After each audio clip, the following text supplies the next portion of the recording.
Oke, kita akan mulai. Kita punya pelajaran. Ini adalah bagian ketiga daripada pelajaran The Just Shall Live by Faith. Kita mulai di Amsal 15 ayat 13 dikatakan, hati yang gembira membuat wajah yang bersinar-sinar. Tetapi dengan duka, roh itu broken. Artinya kayak patah semangat. Jadi kita bisa lihat bahwa penting sekali untuk kita bersuka cita. Karena kalau kita sedih, dan sedih ini banyak alasannya, tapi sedih itu membuat kita punya spirit broken. Berikut dikatakan, hati yang gembira seperti obat, tetapi broken spirit mengeringkan tulang. Artinya tulang kropos benar-benar gara-gara orangnya sedih, enggak bersuka cita. Di 3 Yohanes 1 ayat 2 dikatakan, di atas segala-galanya, Yohanes menginginkan bahwa kita ini prosper, artinya prosper bahasa Indonesia adalah makmur, berkelimpahan dalam kesehatan jasmani, sebagaimana kita pun prosper dalam kita punya soul atau kehidupan rohani. Jadi a merry heart itu adalah prosper kita punya soul, dan kita punya tulang-tulang pun, kita punya tubuh pun akan prosper. Jadi kita punya tubuh ini sangat dipengaruhi dengan kita punya spirit, kita punya sikap, bahwa bagaimana sikap saya dalam kehidupan saya itu akan mempengaruhi saya punya tubuh secara jasmani. Di kutipan berikut, sebagaimana seseorang berpikir, demikian juga orang itu. Artinya dia punya tubuh, dia punya keberadaan itu adalah keberadaan sesuai dengan apa yang dipikirkan. Sekali lagi, pikiran kita itu mempengaruhi kita punya tubuh. Kita punya spiritual life sangat mempengaruhi kita punya physical body ya. Dikatakan di sini, pikiran-pikiran yang jahat destroy the soul, membinasakan kita punya jiwa. Kecuali ada usaha yang sangat intentional untuk mempertahankan atau selalu memikirkan pikiran-pikiran kita ditujukan kepada Kristus, grace tidak bisa diungkapkan dalam kehidupan kita. Artinya grace itu kita tidak bisa ungkapkan dalam kehidupan kita, atau kita tidak menerima grace kalau pikiran saya itu dipenuhi dengan pikiran-pikiran yang jahat. Oleh sebab itu kita harus selalu fokus dan pilih untuk memikirkan hal-hal yang positif, karena hal-hal yang positif itu adalah hal-hal yang akan menyalurkan grace di dalam kehidupan saya. Hal-hal yang negatif itu akan membendung grace dalam kehidupan saya. Pikiran seseorang harus terlibat dalam peperangan spiritual. Artinya peperangan itu ialah saya pilih untuk mau entertain, atau saya mau melayani pikiran-pikiran yang negatif atau pikiran-pikiran yang positif. Di situ peperangan spiritualnya. Dan setiap pikiran saya itu harus saya brought into captivity. Artinya harus dikasih masuk dan ditutup dia punya pintu pikiran saya untuk menurut akan Kristus. Artinya saya harus menjadi hambanya Kristus. Pikiran saya itu kan. Kita sudah belajar di Roma 7, kita itu adalah hamba, tergantung dari siapa yang kita turuti kan. Tergantung dari apa yang berdiam dalam saya punya flesh. Dan kita punya pikiran itu harus kita pertahankan untuk penurutan terhadap Kristus. Semua kebiasaan-kebiasaan kita harus dibawa di bawah kontrolnya Tuhan. Artinya kita harus izinkan pikiran kita itu dikontrol dengan kuasa Tuhan. Dan itu adalah pilihan kita. Itu enggak otomatis. Itu adalah kita punya pilihan. Dan peperangan manusia itu ialah untuk pilih apa yang dia izinkan untuk masuk dalam pikirannya, sehingga itulah yang dia pikirkan. Karena apa yang masuk dalam pikiran itu akan sangat mempengaruhi kita punya tubuh jasmani, dan tentu saja kita punya keselamatan.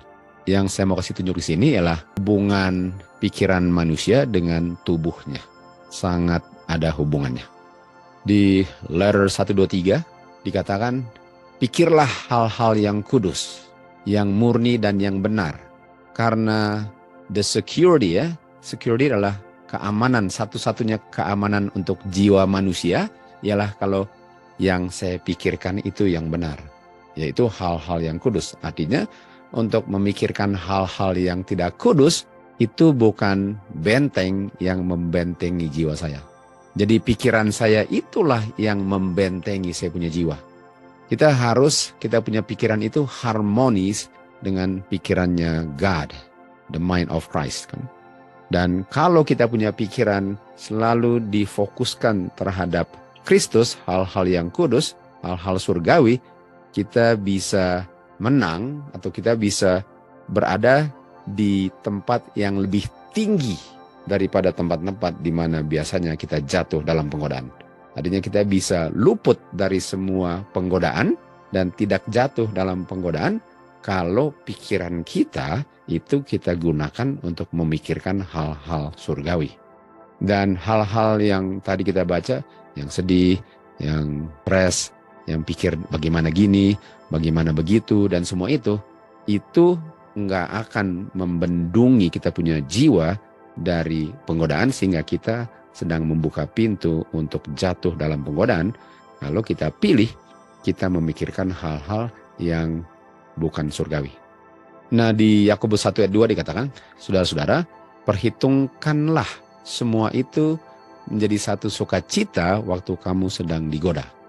Kita lihat di sini, orang yang digoda itu nggak akan jatuh kalau pikirannya dipenuhi dengan hal-hal surgawi.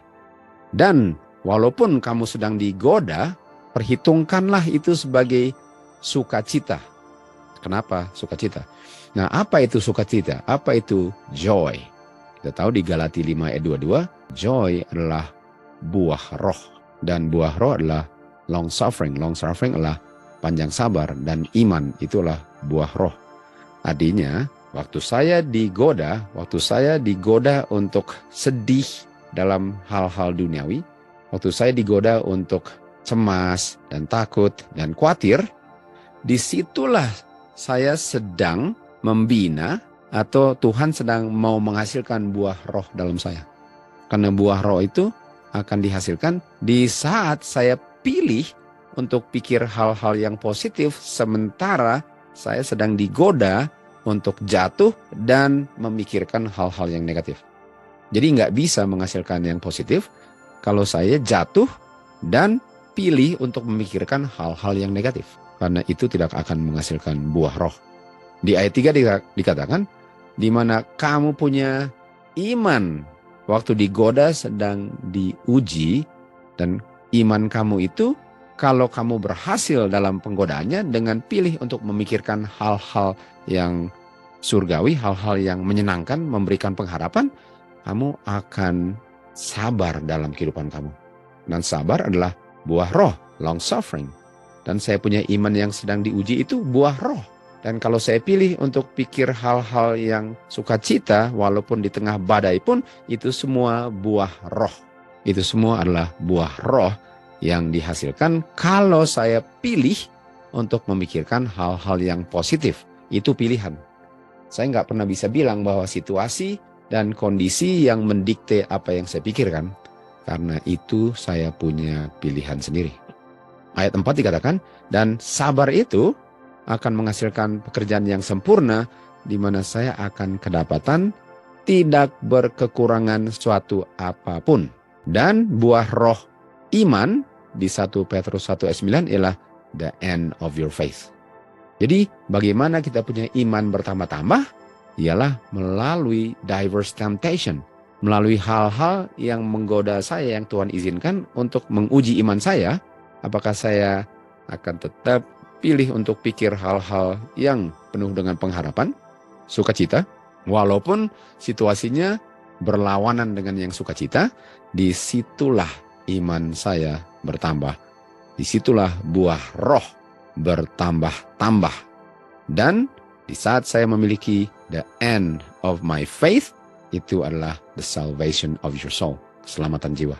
Tidak berkekurangan satu apapun. Efesus 5 ayat 27.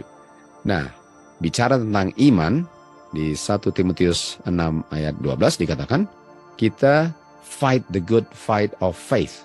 Artinya, saya mau mempertahankan dan mau menambah iman waktu saya fight the good fight. Nah, fight itu artinya bertempur. Bertempur itu sama dengan saya punya pertempuran ialah untuk pilih untuk tidak mau melayani yang negatif dalam pikiran saya. Itu pertempurannya. Pertempurannya di dalam pikiran saya sendiri. Karena saya yang pilih, saya mau melayani, saya punya perasaan yang negatif. Memang situasinya negatif, tapi apakah saya mau melayani yang negatif? Apakah saya mau pikir hal-hal yang mencemaskan, yang tidak ada pengharapan? Atau saya mau pilih hal-hal yang positif, walaupun situasinya negatif? Itu dia punya the fight, the good fight of faith. Dan dengan saya bertempur seperti itu, dengan pertempuran seperti itu, saya pegang kehidupan kekal dan tidak mau melepaskannya. Jadi di saat saya memasuki pencobaan, dan di pencobaan itu saya sedang diuji apakah saya mau melepaskan hal-hal yang Tuhan Yesus sudah tunjukkan dalam kehidupan saya, di mana saya diberikan pengharapan di dunia yang penuh dengan kegelapan ini, atau saya mau melepaskan itu, yaitu kehidupan kekal, dan pilih untuk memikirkan hal-hal yang negatif karena situasinya negatif. Itu pertempuran iman saya. Sekali lagi, hal-hal yang itu akan mempengaruhi tubuh saya, yang kita sudah baca tadi. Dan di 2 Timotius 4 ayat 7 dikatakan, Rasul Paulus bilang, saya sudah bertempur pertempuran iman ini. Saya sudah bertempur the good fight ini. Saya sudah selesai bagian saya. Dan dia bilang apa? Saya tetap mempertahankan iman. Saya tidak pernah pilih untuk pikir hal-hal yang negatif. Walaupun situasinya negatif, saya tetap mempertahankan yang iman berdasarkan pilihan, bukan berdasarkan perasaan. Dan itulah kehidupan kekal. Pertempuran kita di dalam pikiran kita sendiri. Di situ kita punya pertempuran. Bukan di luar mana, di dalam hati kita. Di Filipi 4 ayat 4 dikatakan, bersukacitalah di dalam Tuhan selalu, bukan sekali-sekali. Jangan hanya bersukacita waktu semuanya oke-oke. Di saat ada sesuatu yang nggak oke, seakan-akan nggak kenal kebenaran. Karena di saat hal itu terjadi, saya lepaskan iman. Saya lepaskan kehidupan kekal. Karena itu pilihan saya. Pilihan saya adalah saya tetap mau pikir positif, hal-hal surgawi, karena bukankah semua yang Tuhan sudah berikan melalui kebenaran itu positif semua. Dan kalau saya pilih untuk pikir, untuk bersukacita, dan kata rejoice ini adalah joy, dan itu adalah buah roh. Dan kalau saya tetap mempertahankan itu, saya tetap mempertahankan iman sampai the end of my faith, yaitu salvation of my soul. Artinya seseorang tidak bersukacita, atau seseorang yang tidak bersukacita adalah seseorang yang tidak bertempur atau kalah dalam pertempuran imannya.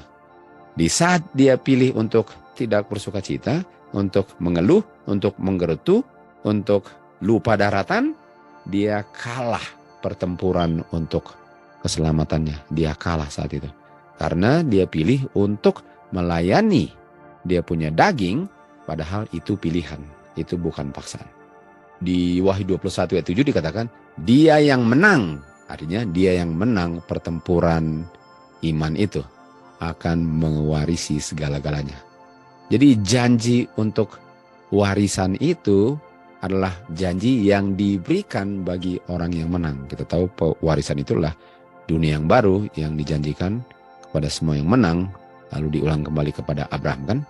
Jadi harus saya menang dulu, dan menang itu adalah menang untuk menjaga saya punya pikiran untuk tidak pernah keluar jalur dari kebenaran yang saya sudah pelajari, apapun situasi kondisinya.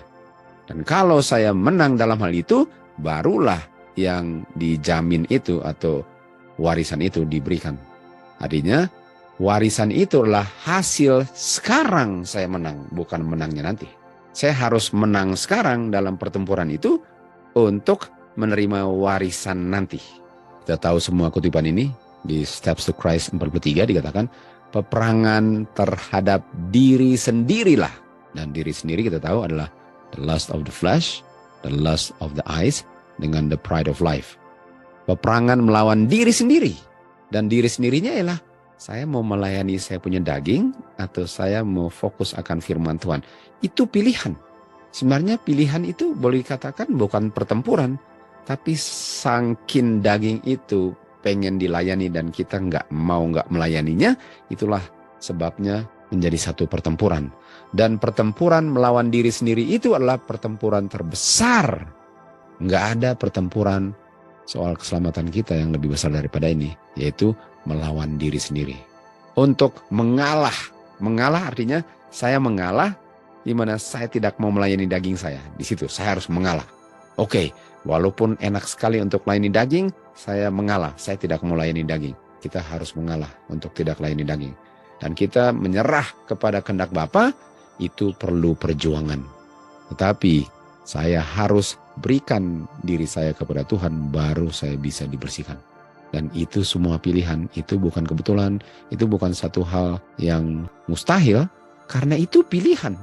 Kita sudah tahu bahwa keselamatan itu pilihan, mau percaya atau enggak, bukan usaha kita.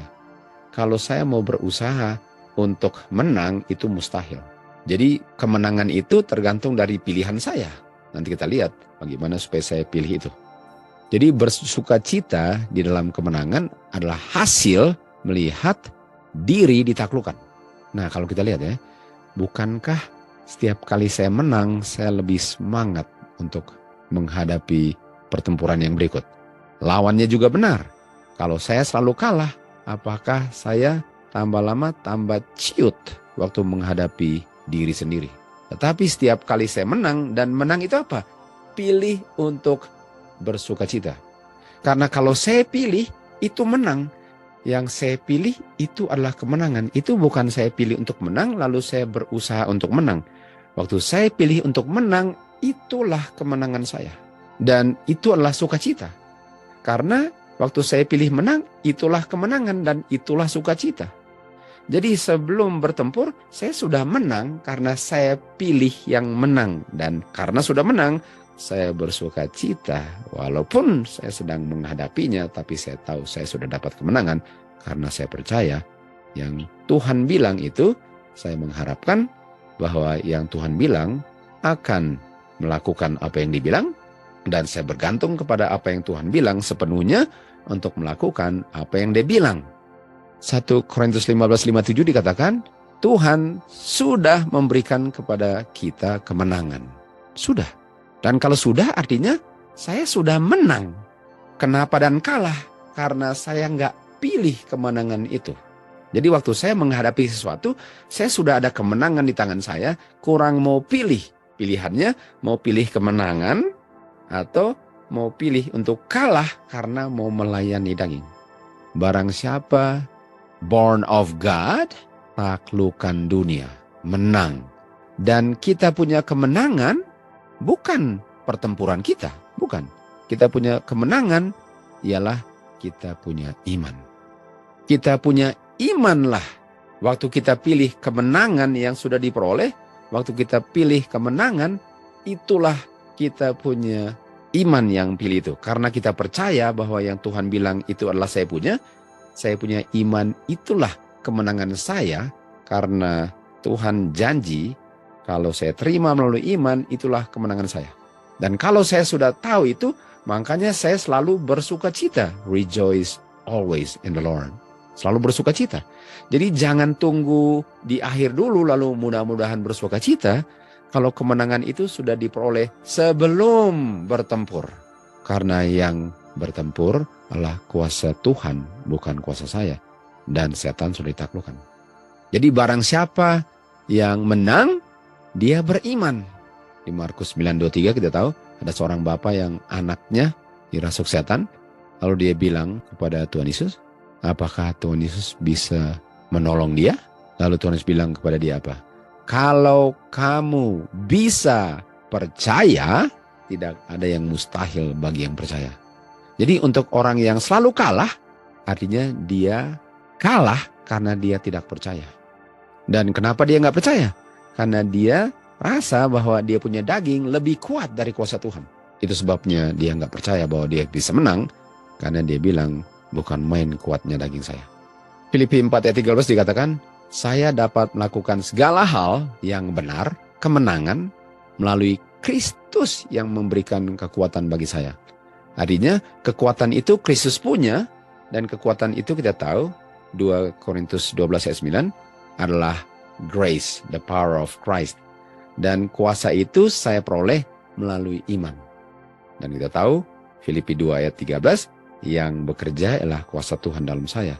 Saya punya tugas ialah untuk percaya bahwa saya sudah menerima kemenangan, dan itu sebabnya saya bersuka cita di tengah badai sekalipun karena saya sudah menang. Diberkatilah orang yang beriman karena dia selalu bersuka cita.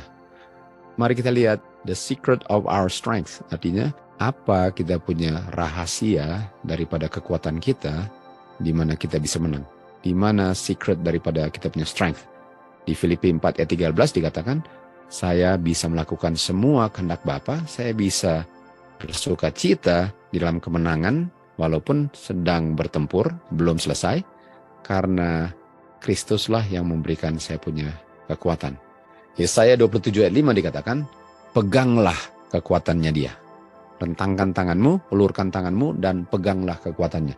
Nah kita tahu, kata pegang itu pakai tangan, dan tangan melambangkan iman. Kan saya harus ada bagian saya untuk saya mengulurkan tangan saya, dan itu pengungkapan iman saya. Nah kita lihat di Galati 2 ayat 20. Ini dia punya secret daripada kita punya kemenangan, kita punya kekuatan. Dikatakan, Kristuslah yang hidup dalam saya. Dan saya hidupnya melalui imannya anak God. Jadi Kristus dalam saya, lalu saya hidup melalui dia punya iman.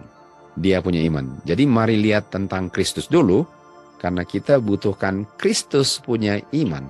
Untuk saya bisa menang, saya butuhkan Kristus punya iman dengan catatan Kristus hidup dalam saya. Kita tahu Kristus adalah dia punya roh, dia punya firman yang hidup dalam saya kan.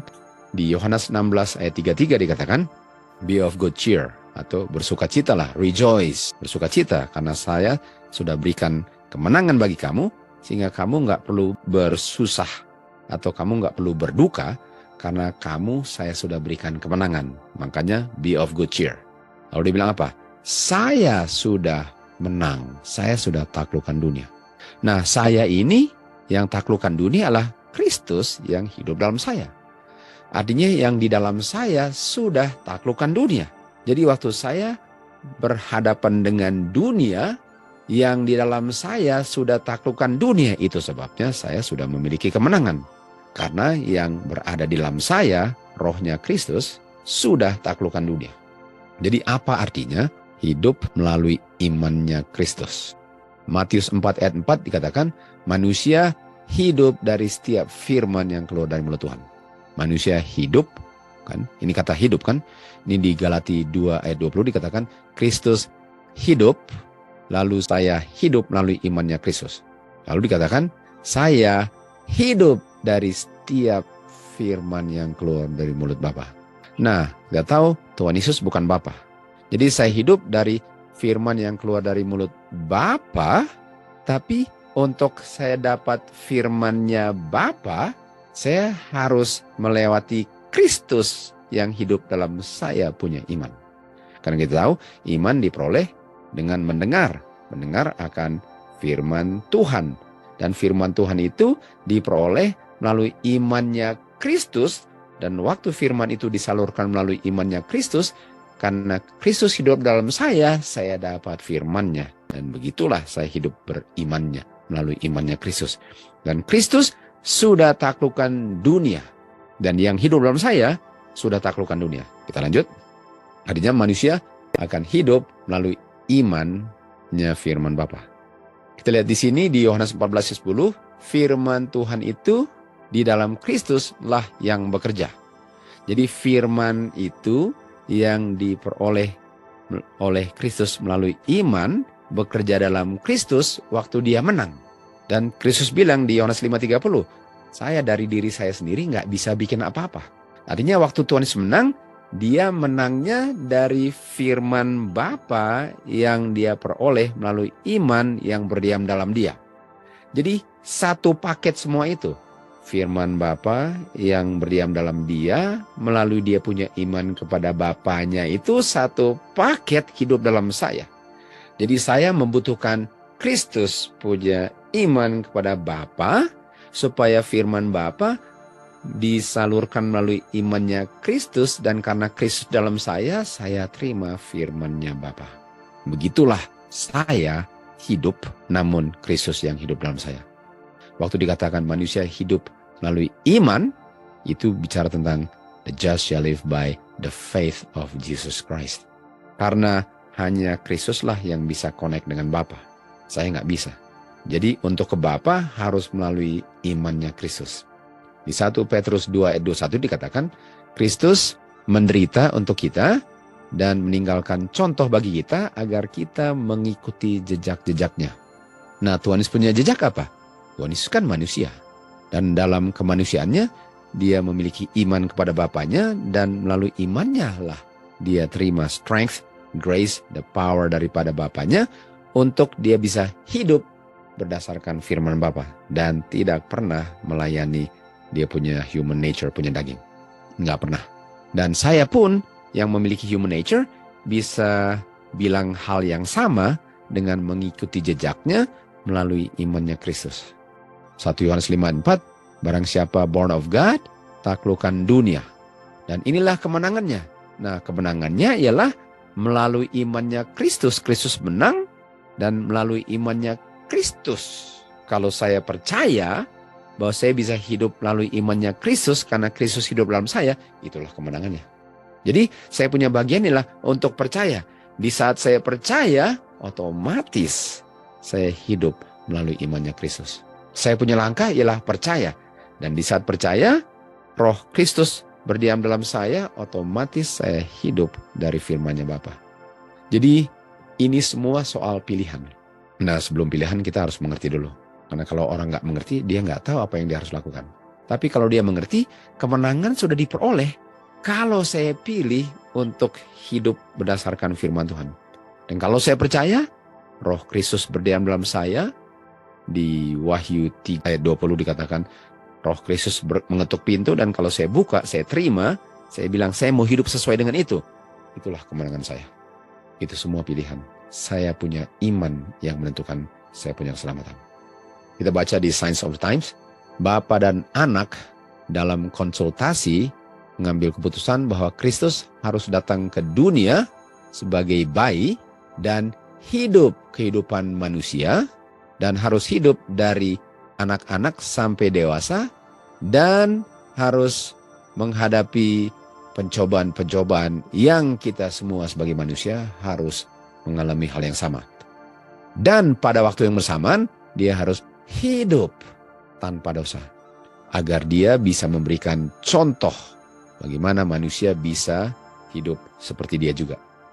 Jadi Tuhan Yesus punya kehidupan, itulah patokan saya bahwa saya bisa juga karena Tuhan Yesus bisa juga. Ini bukan soal apakah saya mampu, apakah saya sanggup. Yang Tuhan Yesus bilang kan kepada orang tua, ini bukan soal kamu sanggup atau kamu mampu. Kamu punya kesanggupan dan kemampuan itu ialah apakah kamu percaya. Karena kalau kamu percaya, yang bekerja bukan kamu. Kalau kamu percaya, tidak ada yang mustahil. Sehingga Tuhan Yesus sangat mengetahui bagaimana untuk menolong orang yang sedang berjuang untuk menang, dan perjuangannya ialah mau percaya atau enggak. Dia diuji sebagaimana manusia diuji, dia digoda sebagaimana manusia digoda, dan kehidupan yang dia hidupkan di dunia ini, manusia bisa hidupkan dengan terima firman Tuhan melalui kuasa dan instruksinya Kristus. Jadi firman Tuhan itu kuasa, sama dengan Petrus di Matius 14. Waktu Tuhan Yesus bilang instruksi, bilang apa? Jalan menuju aku, kan? Jalan, itu instruksinya. Dan kata jalan, instruksi jalan adalah kuasa yang menyanggupkan dia untuk jalan. Sama dengan di Yesaya 30 ayat 21. Waktu kamu mendengar firman Tuhan, dan mendengar itu ialah waktu kamu belajar firman Tuhan. Waktu kamu belajar firman Tuhan dan kamu tahu itu kebenaran, itulah yang kamu dengar. Dan di saat kamu menghadapi situasi dalam kehidupan, firman itulah yang menjadi patokan apa yang kamu buat saat itu. Dan kalau kamu percaya, kamu akan bikin itu walaupun itu bertentangan dengan situasi kondisi. Walaupun itu bertentangan dengan kamu punya perasaan, tapi itulah yang kamu buat karena kamu percaya. Dan kalau kamu buat itu, dibilang apa? Kamu nggak bisa berdosa. Walaupun tentu saja banyak konsekuensinya, tapi konsekuensinya itu tidak akan membatalkan saya punya kehidupan kekal. Daniel, konsekuensinya lubang singa. Sadrak, Mesak, Abednego, konsekuensinya dapur api. Dan mereka punya pilihan apa? Saya tidak akan menyangkal apa yang saya tahu benar. Walaupun konsekuensinya kematian. Itu kehidupan kekal. Pilih apa yang benar, boleh dikatakan pusing amat apa konsekuensinya. Karena yang saya kejar adalah kehidupan kekal. Betul? Ibrani 11 ayat 30. Melalui iman, tembok Jericho tumbang, jatuh. Di Roma 15 ayat 4 dikatakan apa saja yang dulu kala ditulis untuk kita, itu ditulis untuk supaya kita bisa belajar dan melalui kesabaran dan sukacita kita bisa memiliki pengharapan. Nah, pengharapannya apa? Apa pengharapan kita? Kita punya pengharapan ialah pengharapan untuk menang di saat kita berhadapan dengan kita punya peperangan melawan diri sendiri kan. Itu peperangannya. Jadi hal-hal yang di Alkitab yang kita baca itu, itulah yang memberikan pengharapan waktu kita menghadapi kita punya peperangan melawan kita punya flesh. Jadi waktu baca firman Tuhan, cerita-cerita di Alkitab, itu diceritakan supaya saya ada pengharapan untuk menang, karena tahu caranya untuk menang, waktu saya menghadapi saya punya pertempuran yang terbesar itu melawan saya punya diri sendiri. Efesus 6:12 dikatakan, karena kita punya pertempuran bukan melawan daging dan darah, tetapi melawan principalities, powers, rulers of the darkness of this world, dan roh-roh kejahatan. Artinya kita punya pertempuran adalah spiritual.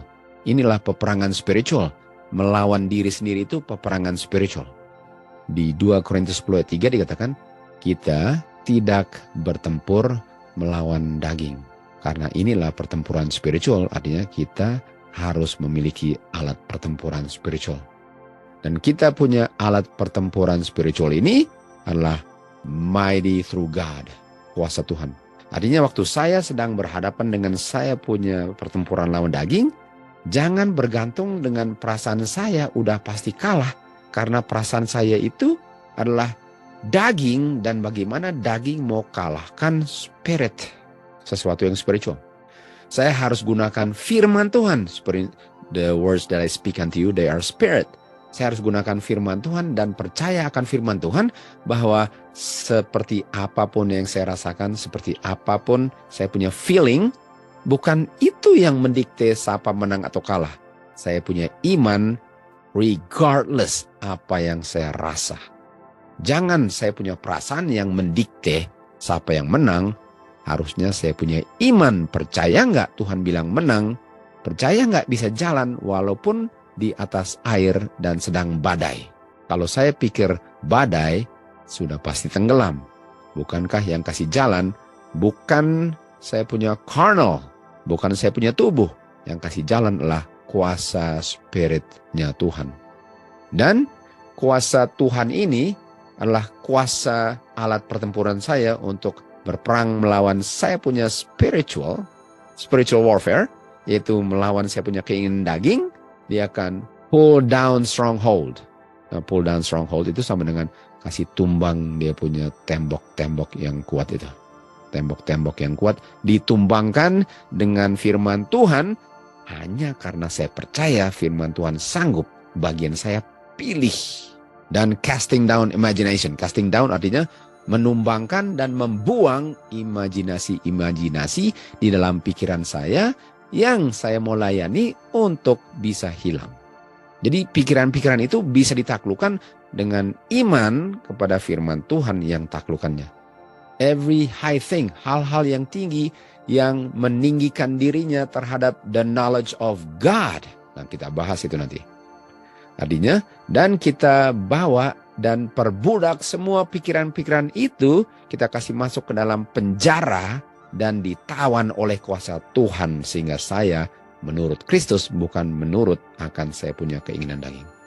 Nah, di sini dikatakan exalteth itself against the knowledge of God.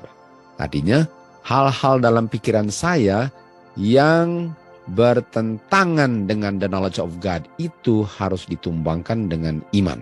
Imanlah yang bisa menumbangkan hal-hal yang meninggikan dirinya terhadap the knowledge of God. Di 1 Timotius 6:12 dikatakan tadi kan, fight the good fight of faith. Kita punya pertempuran ialah pertempuran iman. Karena ini spiritual warfare. Kita harus pegang dan mempertahankan kehidupan kekal. Artinya pertempurannya ialah jangan kasih lepas iman kita, karena di saat saya kasih lepas iman, saya kehilangan kehidupan kekal. Hanya karena mau melayani daging, saya kehilangan kehidupan kekal. Dan apa itu kehidupan kekal yang harus dipertahankan dengan iman? Yohanes 17:3 katakan, inilah kehidupan kekal. Kehidupan kekal ialah, Tuhan Yesus bilang, murid-murid mengenal engkau, satu-satunya God dan Yesus Kristus. Artinya, untuk mempertahankan kehidupan kekal melalui iman, ialah saya harus kenal bahwa ada satu God dan Yesus Kristus. Artinya kalau saya nggak tahu bahwa God itu satu, dan pengertian saya bahwa God itu satu tapi tiga, itu bukan kehidupan kekal. Itu bukan the knowledge of God. Karena saya harus ada knowledge of God, dan knowledge of God itulah the only true God dengan Jesus Christ.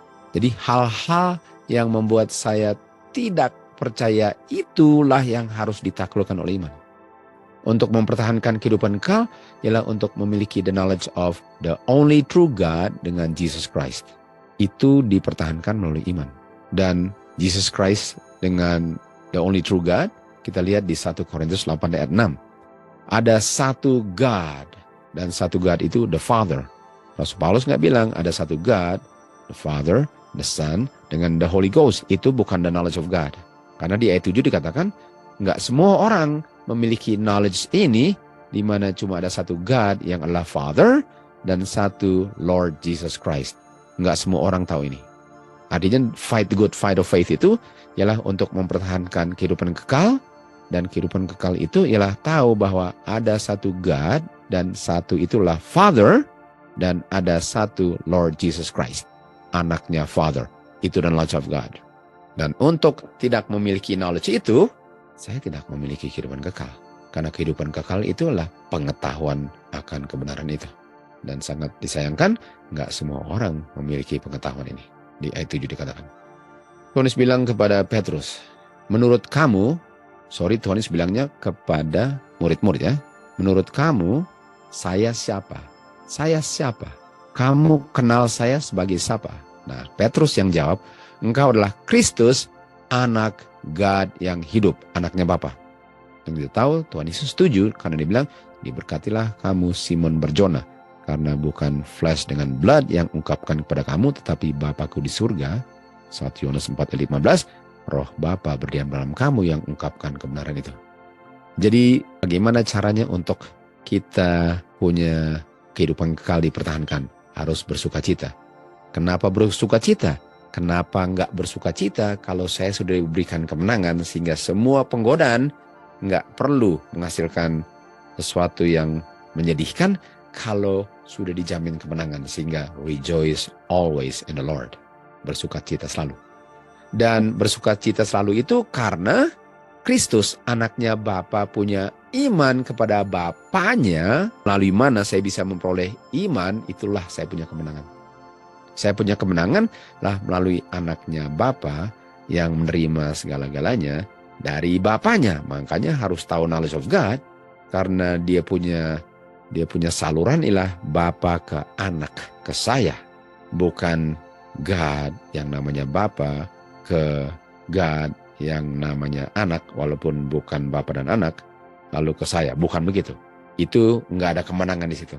Makanya kalau kita tidak mengenal knowledge of God, kita tidak memiliki knowledge of God, kita tidak memiliki kemenangan, sehingga kita nggak pernah menang. Karena nggak pernah menang, bagaimana bisa bersuka cita kalau nggak pernah mengalami kemenangan? Karena selalu melayani daging. Hosea 4:6 katakan, umat Tuhan dibinasakan karena tidak berpengetahuan, dan mereka telah tolak pengetahuan. Ayat 1 dikatakan, mereka tidak memiliki the knowledge of God. The knowledge of God itu apa? Saya bergantung kepada imannya Kristus, anaknya Bapa, yang bergantung kepada Bapanya.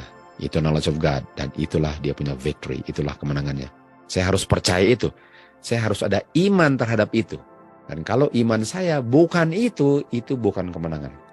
The only genuine saving faith, satu-satunya iman yang murni yang menyelamatkan, ialah iman yang berpegang kepada righteousness-nya Kristus yang diberikan kepada manusia melalui iman. Dia adalah satu-satunya sumber daripada kuasa spiritual. Kita tahu kita punya pertempuran adalah spiritual. Dan kita bisa memperoleh itu melalui iman. Dan kalau saya percaya itu, otomatis saya bisa menerima itu melalui imannya Kristus. Lalu dikatakan, masing-masing kita bisa memiliki knowledge of God untuk diri kita sendiri.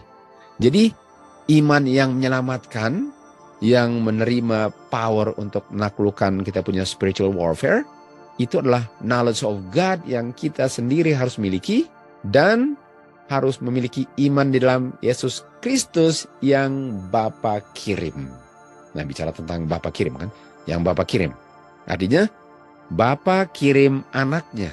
Dan dengan Bapa kirim anaknya, sekarang saya ada saluran iman. Dan saluran iman itulah yang memberikan kemenangan. Dan kemenangan itulah yang mempertahankan saya punya kehidupan kekal melalui iman. Bicara tentang yang dikirim Bapa, anak yang dikirim Bapa, 1 Timotius 6:12 dikatakan kita punya pertempuran iman itu ialah untuk memegang dan mempertahankan kehidupan kekal. Ini dia kan, sama dengan di kutipan di atas. Lalu dikatakan, inilah kehidupan kekal yang kita harus pertahankan dengan beriman. Dan kita harus mempertahankan, kita punya pengetahuan tentang the only true God dan Jesus Christ yang Dia kirim. Tadi dikatakan, kita bisa menang kalau kita memiliki knowledge of God, bahwa God itu adalah the only true God, dan Jesus Christ yang Dia kirim, lalu imannya itulah kita memperolehnya dari the only true God. Itu adalah iman. Iman kita adalah kemenangan kita. Dan hasil iman itu tentu saja saya akan melakukannya karena instruksinya. Jadi iman itu harus kelihatan perbuatannya, sama dengan Petrus. Kalau dia percaya firman yang dia dengar itulah yang memberikan instruksilah kesanggupan untuk dia berjalan, dia harus ungkapkan imannya dengan berjalan. Artinya berjalannya adalah penurutannya. Tapi penurutannya itu mengungkapkan pekerjaan kuasa Tuhan dalam saya, itu bukan kuasa saya sendiri. Itu keselamatan. Di Signs of the Times dikatakan, apakah Kristus dibentuk di dalam kamu, pengharapan kemuliaanmu? Untuk orang lain mengenal Kristus dan mengaku dia sebagai pemimpinnya, nggak ada gunanya untuk kamu. Karena orang lain itu. Kamu harus mengetahui dia untuk diri kamu sendiri. Kamu harus memperoleh pengetahuan akan dia, yang mana kamu bisa bilang sama-sama dengan orang-orang Samaria. Waktu wanita itu kembali ke dia punya village atau dia punya kampung, dia bilang apa? Orang-orang bilang, sekarang kita percaya. Bukan karena kamu yang bilang, karena kita sudah dengar sendiri. Artinya kita punya pengetahuan tentang God itu harus kita punya pengetahuan sendiri, bukan karena orang lain. Dan kita tahu, kita mengenal sekarang bahwa dia adalah Kristus. Tadi katakan, Kristus adalah apa? Di Matius 16, Kristus adalah the Son of God. Kita sudah tahu sendiri, bukan dengar dari orang lain, bahwa Kristus itu Christ atau the Son of God. Kamu harus bisa bilang dengan Rasul Paulus, saya kenal siapa yang saya percaya. Artinya kalau saya nggak kenal siapa God, bahwa dia cuma satu God, Father, dan anaknya Jesus Christ, saya percaya kepada siapa? Kita tahu Miss White punya perkataan terakhir juga adalah, I know whom I have believed. Saya ada knowledge of God enggak? Karena kalau saya tidak memiliki knowledge of God, saya percaya kepada siapa? Siapa yang saya percaya? Kalau yang saya percaya itu bukan God. Artinya penting sekali untuk memiliki pengetahuan God itu Father, dan anaknya itulah Son of God, dan anaknya adalah God sebagai dia punya nature, dia punya karakter, dia punya substance, tapi bukan dia punya oknum God. Kalau saya nggak percaya itu bukan kehidupan kekal. Penting sekali untuk percaya siapa, karena siapanya itulah yang menentukan kuasanya. Yohanes 9:35, Waktu Tuhan Yesus menemukan orang yang sudah disembuhkan dari buta, dia bilang apa? Apakah kamu percaya akan anaknya God? Nah, karena dia nggak pernah lihat, karena waktu dia buka mata, Tuhan Yesus sudah nggak ada. Siapa dia Tuhan? Agar saya bisa percaya akan anaknya God. Siapa dia? Lalu ayat 37 Tuhan Yesus bilang kepada dia, yang kamu lihat dan yang sedang berbicara dengan kamu adalah Son of God. Lalu ayat 38 dia bilang apa? Saya percaya, lalu dia sembah dia. Artinya, apakah Tuhan Yesus waktu dia bilang saya anak God, kalau dia bukan anak God, artinya dia bohong. Kalau dia hanya berperan sebagai anak God, artinya dia bohong. Sedangkan orang punya keselamatan tergantung dari percaya yang benar. Jadi bagaimana saya bisa selamat kalau yang saya percaya itu salah? Karena dia bukan anak God. Makanya Rasul Paulus bilang, saya kenal siapa yang saya percaya. Orang buta pun dia pengen lihat siapa yang dia percaya. Dan dia kenal yang sembuhkan dia sebagai anak God. Dan dia kenal dia sebagai anak God. Dan kalau dia bukan anak God, artinya kamu percaya kepada siapa? Jadi bisa lihat bahwa Tuhan Yesus benar-benar anak God dan Bapaknya benar-benar God the Father. Dan saya harus percaya itu. Itu knowledge of God, itu adalah kehidupan kekal. Di Markus 9:22, kita kembali ke cerita itu, orang tuanya bilang, kalau kamu sanggup untuk bikin apa-apa, kasihanilah kami dan tolonglah saya punya anak punya persoalan. Jadi, kalau kamu sanggup, tolonglah anak saya. Lalu Tuhan Yesus jawab kepada dia, kalau kamu sanggup percaya, apa yang mustahil bagi dia yang percaya? Dia sadar bahwa selama ini dia nggak percaya. Nah, kalau dia nggak percaya dan itu sebabnya persoalan yang nggak selesai, bagaimana kalau Tuhan Yesus bukan Son of God dan saya percaya dia sebagai Son of God, kapan selesai persoalannya? Artinya, orang yang butanya sembuh, disembuhkan oleh Son of God. Karena kalau dia bukan Son of God, dia masih buta. Jadi orang tua ini dia sadar bahwa dia nggak percaya akan Kristus yang adalah anak God punya kuasa. Dan dia bilang, tolong kami punya persoalan, yaitu anak kami, anak saya. Kalau kamu bisa tolong, Tuhan Yesus bilang apa? Kalau kamu bisa percaya, kalau kamu bisa percaya bahwa saya memiliki kuasa dan saya adalah anak God, nggak ada yang mustahil. Waktu dia sadar itu apa yang dia bilang? Tadi dia bilang apa? Tolong anak saya. Sekarang dia bilang apa? Bukan itu persoalannya. Persoalannya saya nggak percaya. Saya nggak percaya. Saya nggak ada iman. Lalu dia bilang apa? Saya percaya. Tolong saya punya tidak percaya. Tadi dia bilang apa? Tolong anak saya. Anak saya nggak pernah bisa ditolong kalau saya nggak beriman. Tolong saya punya tidak percaya. Karena di saat saya tidak percaya dan menjadi percaya, persoalannya akan hilang. Karena engkau ada kuasa. Saya saja yang selama ini tidak percaya. Apakah kita percaya bahwa kita bisa menang? Kalau kita bisa menang, sebenarnya enggak. Apakah percaya bahwa kita menang karena kemenangan sudah diperoleh Kristus dan Kristus berdiam dalam saya? Dan kalau saya percaya, dan percaya itu diungkapkan dalam kenyataan. Apapun situasinya, apapun perasaan saya, apapun situasi kondisi, sekalipun dipecat, dibenci orang, namanya percaya tetap percaya. Jangan membuat situasi kondisi yang mendikte saya percaya atau tidak. Karena itu bukan kehidupan kekal. Lord, I believe. Help thou mine unbelief.